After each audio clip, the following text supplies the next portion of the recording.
Gadi Bgui, bonjour et Shana Tova à vous et à toute l'équipe de l'Écuge. Bonjour, Shana Tova, Lise. Alors, en ce jeudi 9 septembre, nous sommes déjà en 5782. Au vu, ça fait quand même un chiffre, hein. Bon, je dis ça, je dis rien. Au vu des premières activités de l'Écuge depuis les premiers moments de cette année, comment cette année commence-t-elle? Eh bien, écoutez, je vais d'abord profiter de cet instant privilégié pour souhaiter une bonne et heureuse année à toutes nos auditrices et nos auditeurs et vous revenir justement sur quelques-uns de ces événements de cette rentrée et particulièrement sur les vœux de la maire de Paris le 2 septembre dernier, cérémonie des vœux traditionnels qui a lieu à l'Écuge et qui réunit l'ensemble des institutions représentatives, évidemment le Grand Rabbin de France, le FSJU, le CRIF, l'Alliance et le consistoire évidemment autour de la maire de Paris et avec également la présence d'un représentant de la présidente de la région, en l'occurrence il s'agissait de Jérémy Riedler, et un événement qui a marqué non seulement l'union de la communauté juive, mais qui a été aussi l'occasion de rappeler le positionnement citoyen des Juifs de France, une sorte de position commune sur la lutte contre l'antisémitisme, qui n'est pas seulement verbale, hein, puisque la majorité municipale a, il y a quelques mois, adopté la définition sur l'antisémitisme de l'IHRA, grâce aux voix d'ailleurs de la majorité municipale, mais également celle de l'opposition, les Républicains.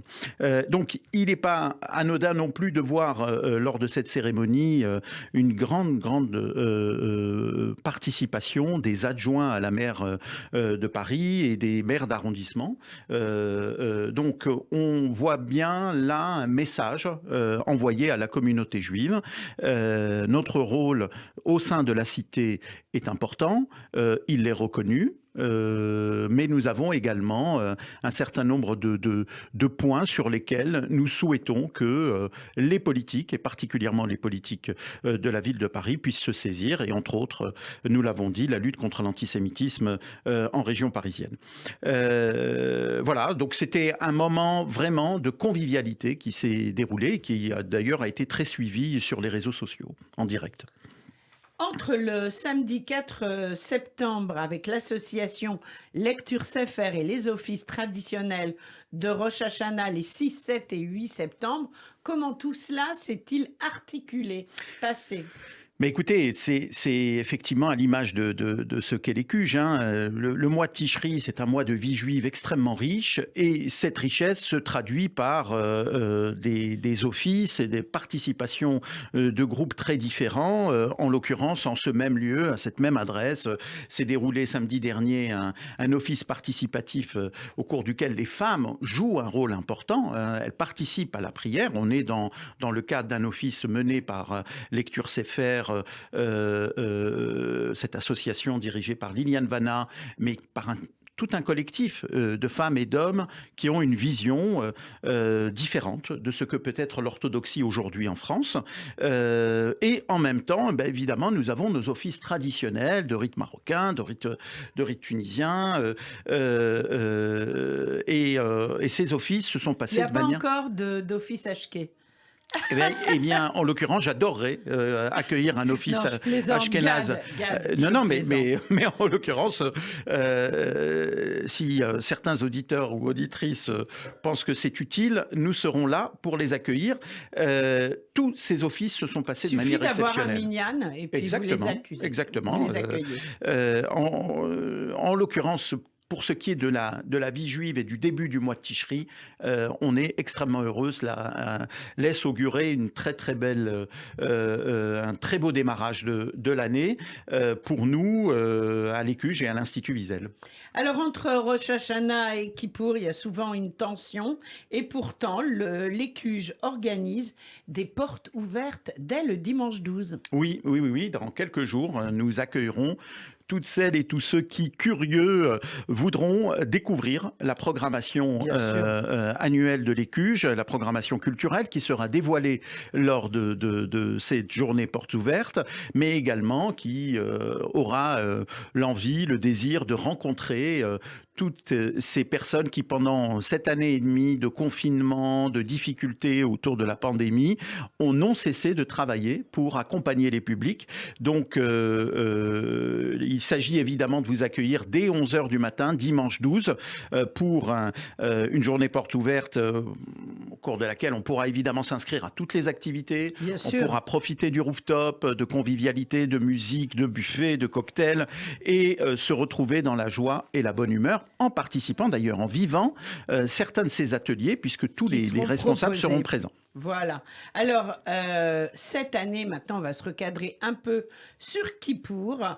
Une grande diversité de lieux pour Rosh Hashanah, Kippour, Sukkot. Oui, on est encore une fois centré sur la suite des fêtes de Tishri, et Kippour, mercredi prochain, sera l'occasion d'accueillir le public dans 3 lieux différents, évidemment à l'Écuge, mais également à la salle Rossini dans le 9e arrondissement, mais aussi dans le 17e arrondissement à la salle Wagram, un office que nous avons créé il y a 2 ans pour répondre d'ailleurs à la demande.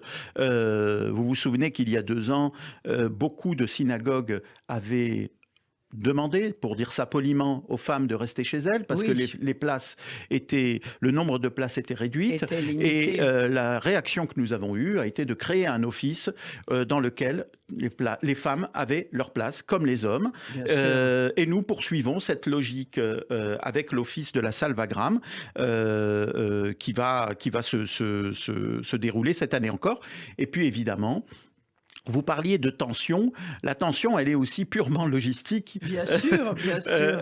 Lise, parce que les fêtes, ça se prépare. Et à l'Écuge, il y a un événement majeur, quelque chose d'extrêmement important.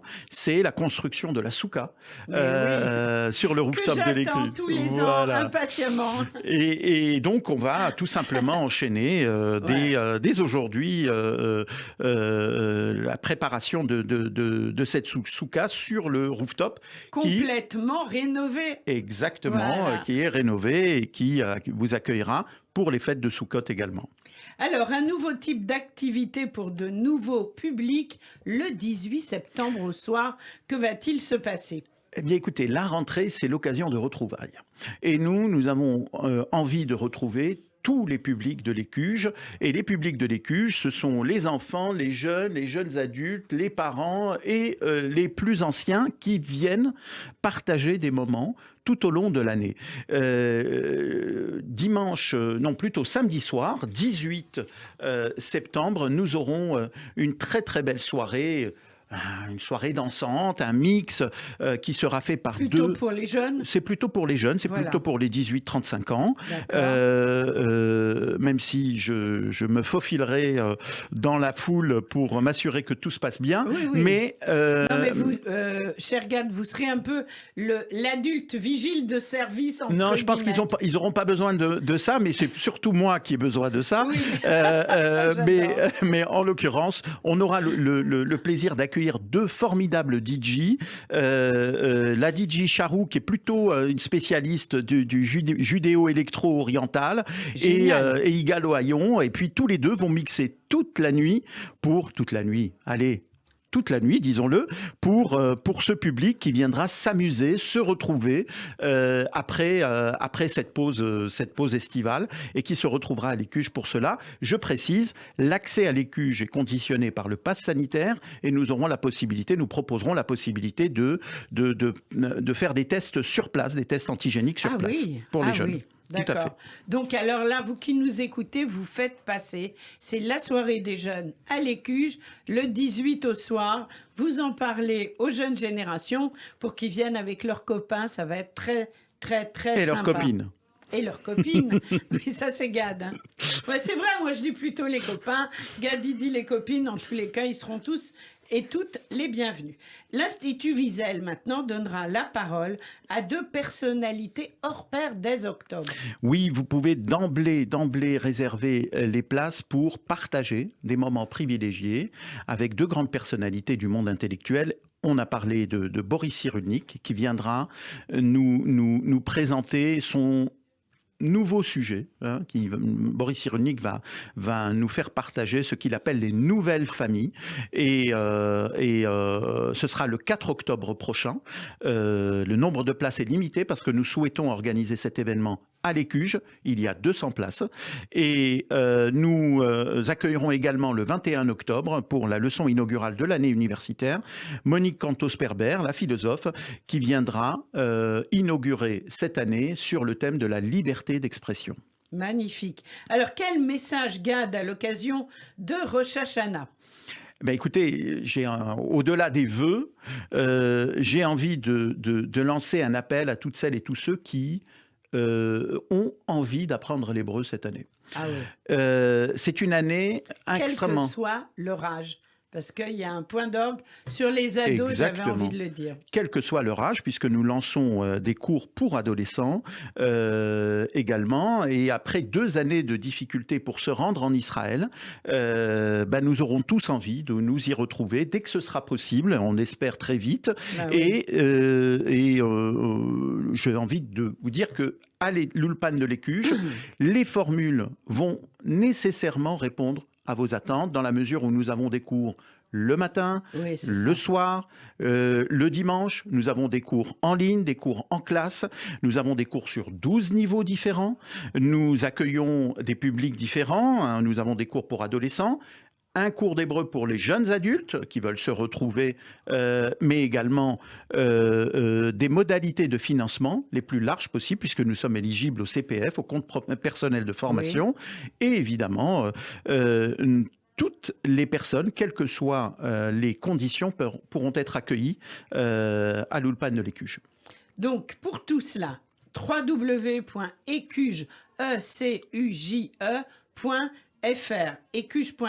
un téléphone que je connais bien sûr par cœur, 01 53 20 52 52 01 53 20 52 2 fois. Et bien sûr, c'est au 119 rue Lafayette. Gad, excellente fête à toute l'équipe de l'Écuge, à vous-même également. Belle organisation pour Kippour et Soukot.